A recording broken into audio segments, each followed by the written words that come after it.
Hey guys, what's going on? Today I want to talk to you about the difference between stretching and warming up. Do you know the difference? Stay tuned and you will find out.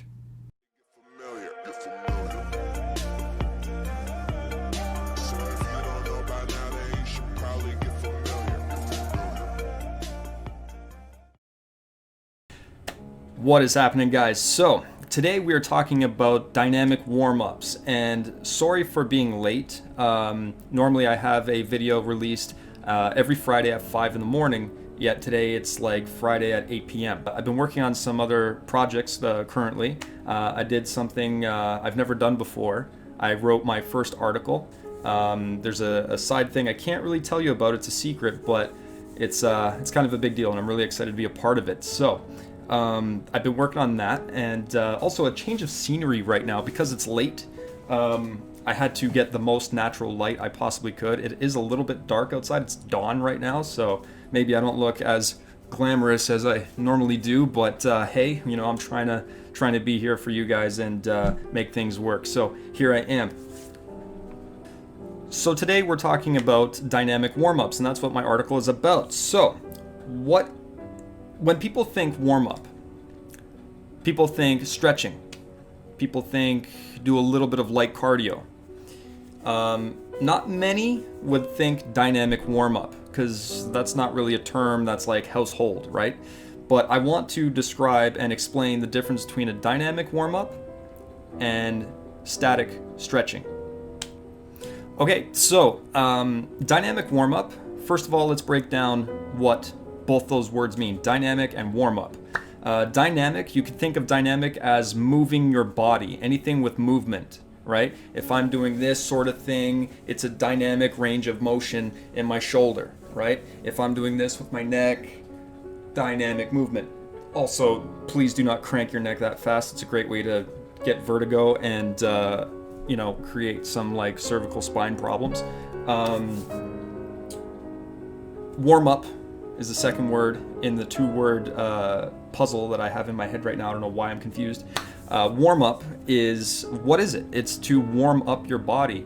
And I went over the points in the video that I recently made, that it's basically to increase your core temperature, hence the name warm up. It is to increase your heart rate, your blood pressure, so that you get oxygen moving throughout your body and supplying your muscles. So that's important for functioning.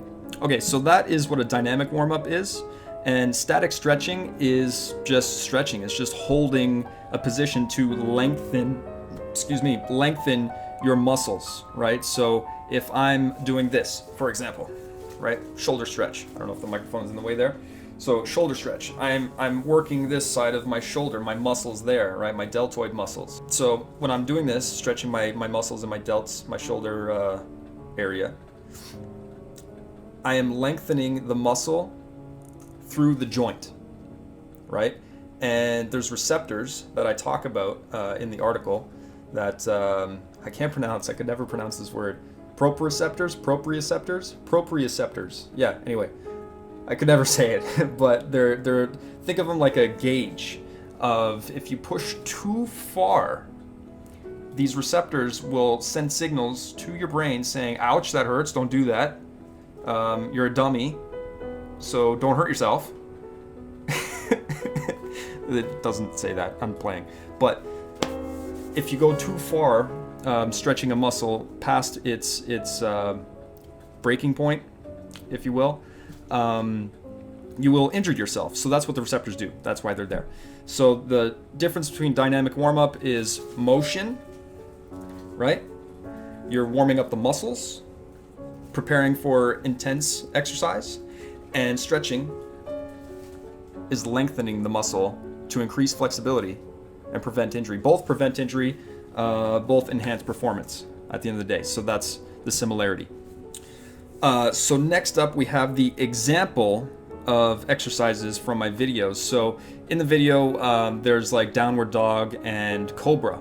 That's one movement where you do the downward dog. I can't actually do it here. I don't have the space for it, otherwise I would. But check out my video and you will see exactly what I'm talking about. For yogis out there, you know what a down dog is. You know what a cobra is. And both are great for spine health and core health.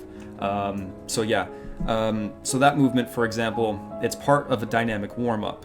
And yes, they are kind of stretches, right? You're holding a position, so like a down dog, right? Where, let's see here, perfect angle. So like, let's say my head is here and my feet are here, right? Butt up in the air, right? Down dog positions. Your body's into a triangle, essentially. Your butt's up to the sky. So you're holding that position for about, am I blocking myself? You're holding that position for 2 to 3 seconds. Kind of definition of a stretch, right? But then as you transition into the cobra, right? Head is up here. Hold it for 2 to 3 seconds. Breathe. Never forget to breathe. And then you go back to that down dog. You see how there's motion? It's dynamic. There's movement, right? There's movement in your joints.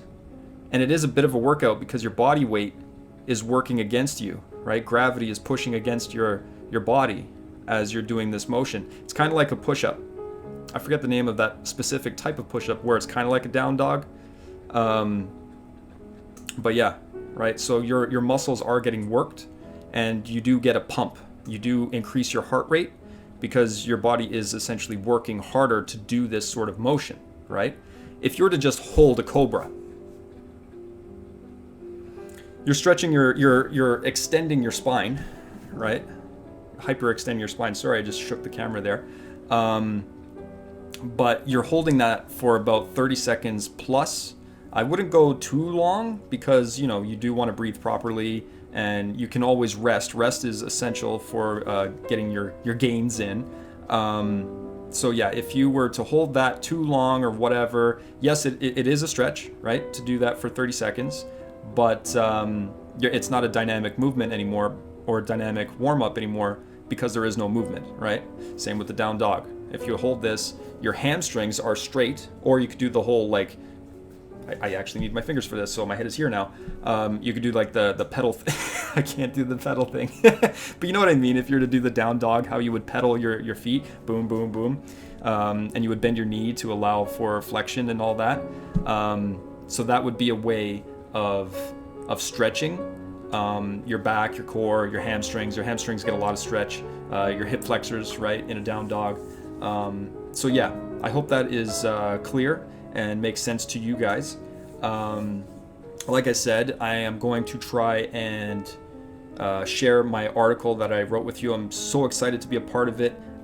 I got a buddy of mine that he pitched the idea to me that I should write the article, and AJ, you're good, man. You're a good dude. Yeah, you gave me the inspiration to do this, and I worked not hard on it. I did it in a couple hours, and I revised it in like half an hour. Should I say that? I don't know if I should say that, but it's true. But it's just a short little digest. It's all it is. It's nothing crazy. Under 1,000 words. I forget exactly the word count, but yeah, I'm happy to be a part of that. And you know what? Maybe this is some direction I take it in. I've been told I'm a natural writer, but you guys be the judge. You let me know, right? I can't possibly say I'm a good writer and I'm the only one that reads it. So in closing, guys, I was originally planning to do a video this week in place of this video that was going to talk about nutrition, because I have been getting a lot of requests for meal plans lately from potential clients. So it's work in progress. I was supposed to have it this week, so my apologies again for being late. That was the idea. I did post that on the Instagram page of Couch Athlete, saying, hey, we're trying to work on a diet video this Friday. It should be released by 10 p.m. I said. My apologies.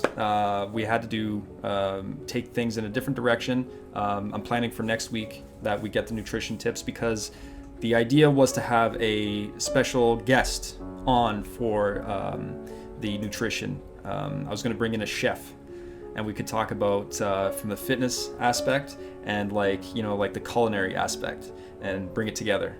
And I think that's kind of cool, right? Like, because you have a chef that works in high level dining experience, that he knows, like, not fast food. It's not a fast food joint, but when you go out to eat, there's a lot of extra into the dish. Like you don't want to know the amount of butter that goes into your mashed potatoes when you go out to eat. You just don't want to know. There's a lot of extra calories and stuff that is detrimental to your fitness goals, right? So yeah, it would have been nice to bring in a chef, and or that is the goal, to bring in the chef and talk about that side of it. Myself, I had worked in the restaurant industry for 10 years, fine dining and a bunch of other places. So, but as a waiter, so and a bartender. So I know like that side of it, but I'm not like in the food side of it so much, right? I don't prepare the food. I serve the food. I do the wine stuff, there it is. How's the grapes taste? Yeah, grapey? Isn't that weird? I didn't see that coming. Anyway, but I'm tired. I'm going to bed, man. Like, it's past my bedtime. It's 9 o'clock? Yeah, somewhere. Anyway, I need to sleep. So I hope you guys get some value from this video. If not, let me know in the link in the description below, not the link. But I will try to link my article, if that made any sense. If it didn't, please comment and dislike or like the video, whatever floats your boat. So yeah, we'll get onto that. I'm making a goofball of myself, so I'm going to say peace and be with you and prosper and always. Whatever. So yeah, good night, guys. Thanks for tuning in, and keep smiling, keep sweating, and remember to don't be a couch potato, be a couch athlete. Ciao.